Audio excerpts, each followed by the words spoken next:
Hello everyone, I hope all of you are doing well. And yes, we are finally back after a bit of a break which turned out to be longer than we expected, and it was mainly due to the overwhelming pressure of studies at the university. I did not expect it to be that tough, and unfortunately because of that we were unable to produce the football content that we should have. But here we are trying our best to provide you guys with the best football content possible. So therefore, we are back, and we are back to talk about one of my personal favorite managers in the world right now. I'm talking about none other than Mr. Motta, Mr. Thiago Motta, as you can see here right beside me.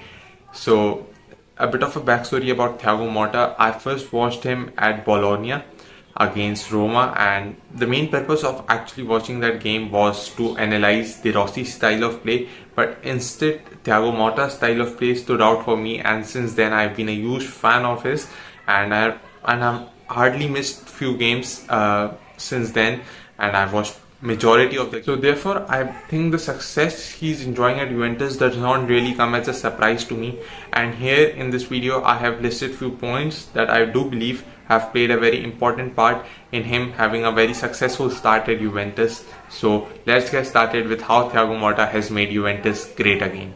So let's talk about the background of Juventus first. For the past few seasons, Juventus has built a reputation of playing boring football under Allegri's defense-first game plan, and this football was starting to get disliked amongst most of the Juventus fans, despite winning some silverware.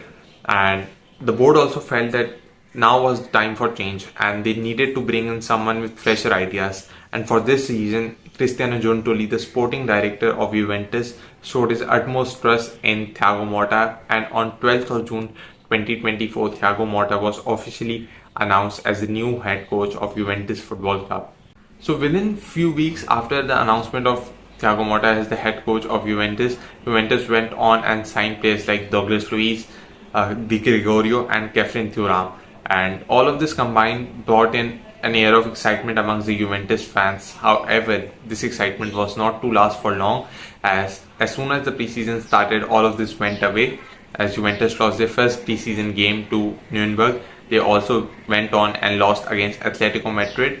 Just not this, but losing few top talents coming from their Juventus next gen, such as players like Matthias Sule, who had a phenomenal season at Frosinone, Huijsen, who played really well at Roma on loan, and players like Illing Jr. and Enzo Barrenechea were also sold, and all of this brought a lot of confusion amongst the Juventus fans, and immediately people started questioning whether Juventus was heading in the right direction under Thiago Motta.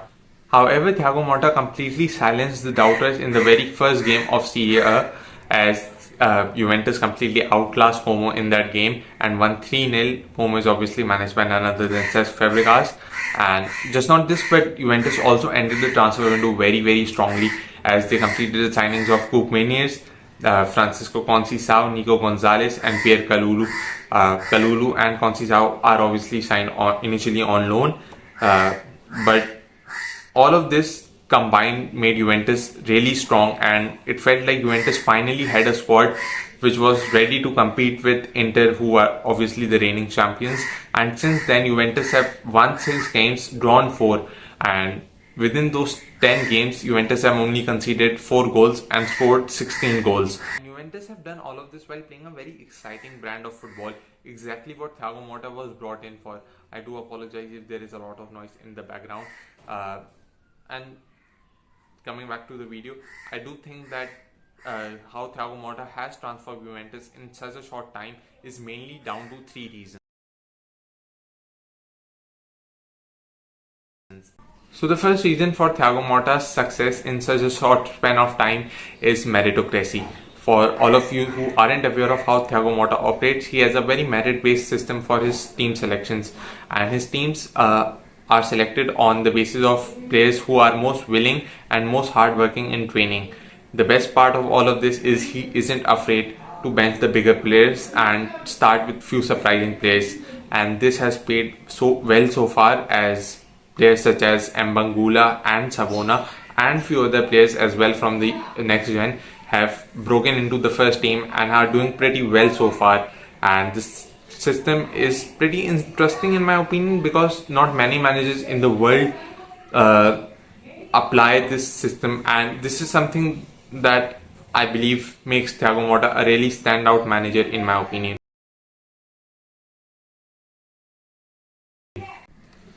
Another thing about Motta is that he has a very clear style of play. As defined by himself, he always wants his team to be on the front foot, and I think we have already seen the glimpses of it in the first few games of the season. And I still believe that there are few players who haven't fully adapted and adapted to the ideas of Thiago Motta, and there is still room for improvement. I personally think that there were few aspects of his Bologna side which we haven't fully seen in Juventus, and I think once the players do adapt fully to the ideas of Thiago Motta, I think Juventus will go up another level, and I'm quite excited. Another really important factor behind Thiago Motta's success at Juventus has been the backing from the board. I always believe that for any manager to succeed at any club, there needs to be a good structure around him, and I think Juventus has that structure, and they have obviously backed Thiago Motta heavily, whether it be in transfer market or in other aspects. And I think the credit goes to Cristiano Giuntoli and all other directors at Juventus for backing Thiago Motta, and I think the foundations have been laid for a very successful season and very successful tenure under Thiago Motta, and I'm very excited about Juventus' future under Thiago Motta. But the most important thing is indeed the silverware, and I eventually think that the silverware will follow for Thiago Motta. What are your thoughts about Thiago Motta? Let me know down below, and if you did enjoy this video, make sure you drop a like below and consider subscribing to my channel for more football content. Thank you guys for watching this video. I'll see you next time. Another really important